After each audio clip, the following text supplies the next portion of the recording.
Hello student, আজকে আমি তোমাদের করাবো প্রসেসিং, একটা গুরুত্বপূর্ণ রাইটিং স্কিল যেটা প্রায় সবাই জানে, পরীক্ষাতে আসে, কিন্তু প্রায় সবাই ভুল করে আসে এবং কিভাবে লিখতে হয় তা নির্দিষ্ট নিয়ম না জানার জন্য।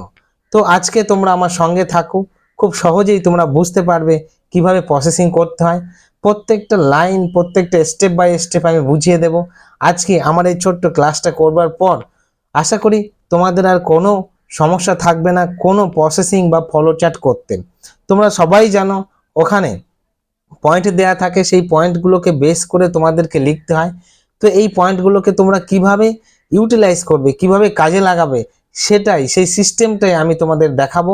এই সিস্টেমটা তোমরা একবার ভালো করে জেনে নিতে পারলে তোমাদের আর কখনো কোনো সময় প্রসেসিং বা ফলো চার্ট করতে কোনো সমস্যা হবে না। তো এসো, দেরি না করে স্টেপ বাই স্টেপ দেখে নাও কিভাবে প্রসেসিং করতে হয়। তো শুরু করো। তোমাদের কাছে আমার বিশেষভাবে অনুরোধ, তোমরা যদি 5টি মিনিট আমার সঙ্গে থাকো তাহলে কিভাবে প্রসেসিং করতে হয়, কিভাবে ফলো চার্ট করতে হয় তার পুরো নিয়মটা শিখে যাবে। আর এই নিয়মটাকে, এই সিস্টেমটাকে কাজে লাগিয়ে তোমরা যে কোনো প্রসেসিং, যে কোনো ফলো চার্ট করতে পারবে। তো সঙ্গে থাকো, আমি তোমাদের বোঝানোর চেষ্টা করছি। প্রসেসিং বা ফলো চার্ট করতে হলে তোমাকে সর্বপ্রথম ভাবতে হবে এবং জানতে হবে কিভাবে কোন টেন্সে তুমি লিখবে। কারণ টেন্স ছাড়া পৃথিবীর কোনো একটা বাক্য লেখা যায় না, কোনো কিছুই লেখা যায় না। তো দেখো, প্রসেসিং বা ফলো চার্ট করতে হলে তোমাকে প্রেজেন্ট ইনডিফিনাইট টেন্সটাকে ফলো করতে হবে এবং প্রেজেন্ট ইনডিফিনাইট টেন্সের প্যাসিভ ভয়েসের গঠনটাকে ফলো করতে হবে প্রসেসিং করতে হলে। তো দেখো, আমি তোমাদেরকে টেন্সের গঠন দেখিয়ে বোঝানোর চেষ্টা করব। প্রেজেন্ট ইনডিফিনাইট টেন্সের গঠনটা তোমরা ভালো করে দেখে নাও। Subject plus verb plus is বা yes plus object, present indefinite টেন্সের গঠন। প্রেজেন্ট ইনডিফিনাইট টেন্সের এই গঠনটাকে আমরা প্রসেসিং এর কাজে লাগাবো, অর্থাৎ প্রেজেন্ট ইনডিফিনাইট টেন্সের গঠনের থেকে আমরা প্যাসিভ ভয়েসের গঠনে যাব প্রসেসিং এর প্রত্যেকটা বাক্য লেখার জন্য। তো দেখো, প্রেজেন্ট ইনডিফিনাইট টেন্সে প্যাসিভ ভয়েসের গঠনটা দেখে নাও। Object plus am is are plus ভি3 প্লাস বাই প্লাস সাবজেক্ট। এখানে তোমরা যখন প্রসেসিং করবে তখন বাই প্লাস সাবজেক্ট হবে না বা বাইটা থাকবে না, সেখানে থাকবে অবজেক্ট। তো দেখো, আমি এখানে গঠনটা লিখে দেখিয়েছি তোমাদের। Subject plus verb plus S by S plus object. এটাকে এটাকে তোমরা যদি প্যাসিভ ভয়েসের গঠনে নিয়ে যাও তাহলে object plus am is are plus ভি3 প্লাস বাই প্লাস সাবজেক্ট। এখানে বাই প্লাস সাবজেক্টটা হবে না, এখানে হবে অবজেক্ট। তো দেখো, তারপর এই যে বাক্যগুলো তুমি কিভাবে লিখবে, সর্বপ্রথম আমরা এটা করি, তারপরে আমরা ওটা করি, তারপরে আরো একটা কাজ করি, তারপর আরো একটা কাজ করি, অর্থাৎ তারপর তারপর কথাটা বারবার আসে এবং অবশেষে এটা করা হলো, সর্বশেষ এটা করা হলো, এখন এটা করা হলো, এইরকম ধরনের বাক্যগুলো প্রসেসিং করতে হলে আসে। তো দেখো, আমি এখানে লিখে দেখিয়েছি কিভাবে। দেখো, প্রথমে একটা করে লিঙ্কার নেবে, হয় অ্যাট ফার্স্ট, না হয় দেন, না হলে নেক্সট, তারপর at last, later, after that, finally, at last, নাও।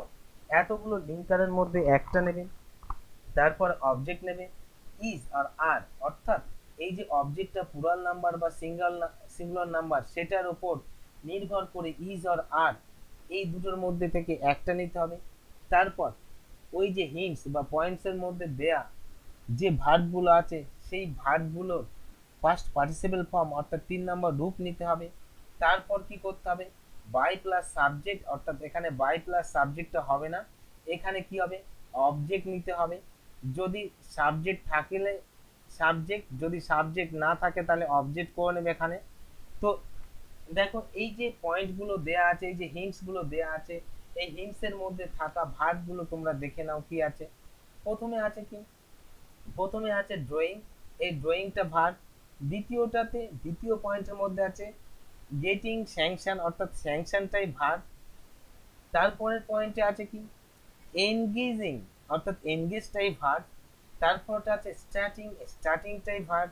তারপরটা কি, ফিটিং, ফিটিংটাই ভার্ব, প্লাস্টারিং এটা ভার্ব, ওয়্যারিং এটা নাউন হিসেবেও ব্যবহার করা হয়, ভার্ব হিসেবেও ব্যবহার করা হয়। তারপরের পয়েন্টে আছে কানেকশন, এখানে কানেকশনটাকে ভার্ব সরি নাউন হিসেবে দেওয়া হয়েছে, আমরা ভার্ব ফর্ম নিয়ে এসে সেই ভার্বটাকে প্রেজেন্ট ইনডিফিনাইট টেন্সে প্যাসিভ ভয়েসের গঠনে ফেলে বাক্যটাকে লিখবো। তারপর দেখো পেন্টিং রং করা, পেন্টিংটাই ভার্ব। তারপরের পয়েন্টটা কমপ্লিটেড এটাই ভার্ব। তারপরের পয়েন্টে ফিট এটা ভার্ব। তো এই ভার্বগুলোকে কাজে লাগিয়ে আমি এই গঠনটাকে ইউটিলাইজ করে এই এই প্রসেসিংটা করেছি। তোমরা দেখো, এভরিবডি ওয়ান্টস হাউস বিল্ডিং, অর্থাৎ বাড়ি ঘর সবাই চায়, to live peacefully in his or her own house, তার নিজের বাড়িতে শান্তিপূর্ণভাবে বসবাস করবার জন্য সবাই একটা বাড়ি চায়। তারপর দেখো, উই হ্যাভ টু ফলো, আমাদেরকে অনুসরণ করতে হয়, a long process to build a house, একটা বাড়ি বানাতে আমাদেরকে একটা দীর্ঘ প্রক্রিয়াকে অবলম্বন করতে হয় বা অনুসরণ করতে হয়। তো এখান থেকে এটা ইন্ট্রোডাকশন দিলাম আমি। এবারে এই যে পয়েন্টগুলো অর্থাৎ এই ফরম্যাট, এই গঠনকে কাজে লাগিয়ে আমরা প্রত্যেকটা বাক্য লিখব। তারপর কি বলছে, অ্যাট ফার্স্ট, এই লিঙ্কার হিসেবে অ্যাট ফার্স্ট নিলাম। তুমি অ্যাট ফার্স্টের জায়গায় ফার্স্ট অফ অল করতে পারো, অসুবিধা নেই তাতে কোনো। At first a drawing of a plan of the building is collected from the architect, অর্থাৎ আর্কিটেক্টের কাছ থেকে একটা বাড়ির প্ল্যানটাকে সংগ্রহ করা হলো। প্ল্যান বলতে এখানে নকশা কে সংগ্রহ করা হলো। তারপর দেন, দেন মানে হলো তারপর, তারপরে কি করা হলো, ইট ইজ স্যাংশন, স্যাংশন মানে পাস করানো, ইট ইজ স্যাংশন এটাকে পাস করানো হলো বা অনুমোদিত করানো হলো by the corporation and municipal authority, corporation আর মিউনিসিপাল অথরিটির দ্বারা এটাকে অনুমোদিত করা হলো। পরেরটা কি হলো, নেক্সট, নেক্সট তারপর কি হচ্ছে, মেসন অ্যান্ড লেবার, অর্থাৎ রাজমিস্ত্রি এবং কর্মচারীদেরকে কি করা হলো, অর্থাৎ কাজের লোকদেরকে আর এনগেজড কাজে লাগানো হলো, অর্থাৎ কাজে অন্তর্ভুক্ত করা হলো। তারপরের পয়েন্টটা দেখো, আফটার তারপর, দ্য কনস্ট্রাকশন ইজ স্টার্টেড, এখানে দেখো একটু লেখাটায় সমস্যা হয়ে গেছে, এখানে পেজের বাইরে চলে গেছে, এটা কনস্ট্রাকশনে লেখা আছে। Construction is started with brick, তারপর নির্মাণ কার্যটা শুরু হলো কি দিয়ে, ইট দিয়ে, সিমেন্ট দিয়ে অ্যান্ড স্যান্ড, অর্থাৎ এবং বালি সিমেন্ট এবং ইট দিয়ে এটা কনস্ট্রাকশনটা শুরু হলো। এবার দেখো এখানে আরো আনুষঙ্গিক জিনিস আছে, কি সেগুলো আছে, তোমার তার আছে, তারপর কি আয়রন আছে, আয়রন রড আছে, এগুলো তো অনেক কিছুই আছে, কিন্তু এখানে সংক্ষেপে স্বল্প পরিসরে এটা দেখানো হলো এর জন্য। Later the doors and windows are fitted, দেখো এই যে গঠনটাকে আমরা কাজে লাগাচ্ছি, লেটার, তারপরে এখান থেকে লেটারটা নেওয়া হচ্ছে, তারপরে অবজেক্ট কি, doors and windows are are fitted, doors, door এবং উইন্ডো গুলোকে কি করা হলো, ফিট করা হলো, অর্থাৎ বসানো হলো বা লাগানো হলো।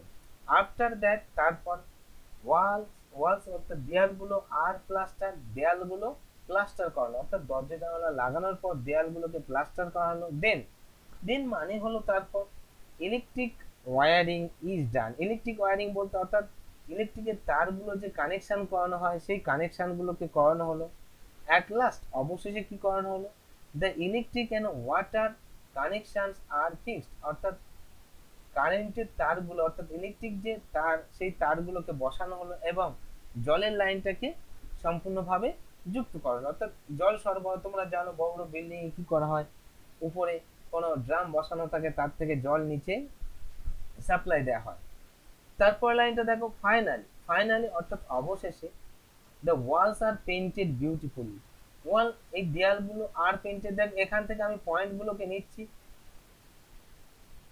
ফাইনালি অবশেষে, ওয়ালটা হচ্ছে অবজেক্ট আর পেইন্টেড, তাহলে কি হচ্ছে, আমি দেয়ালগুলোকে রং করি। এটাকে যদি আমি ইংলিশে বলতে চাই তাহলে প্রেজেন্ট ইনডিফিনাইট টেন্সটাকে ফলো করতে হবে। পেইন্ট আই পেইন্ট দ্য ওয়াল, আমি দেয়ালটাকে রং করি। এবার দেখো এটা প্যাসিভ ভয়েসের গঠন করলে কি হয়, the wall is painted by me, এরকম তো যেহেতু এখানে অনেকগুলো দেয়াল আছে ওর জন্য কি হলো, the walls are painted beautifully both inside and outside, বাইরে এবং ভিতরে উভয় দিকে সুন্দরভাবে রং করা হলো। Now the building is complete, এখানে তুমি কমপ্লিটেড করতে পারো কারণ কমপ্লিটটাও অ্যাডজেক্টিভ, কমপ্লিটেডটাও অ্যাডজেক্টিভ।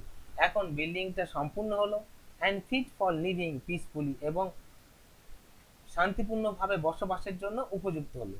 তো আশা করছি তোমরা সবাই বুঝতে পেরেছো।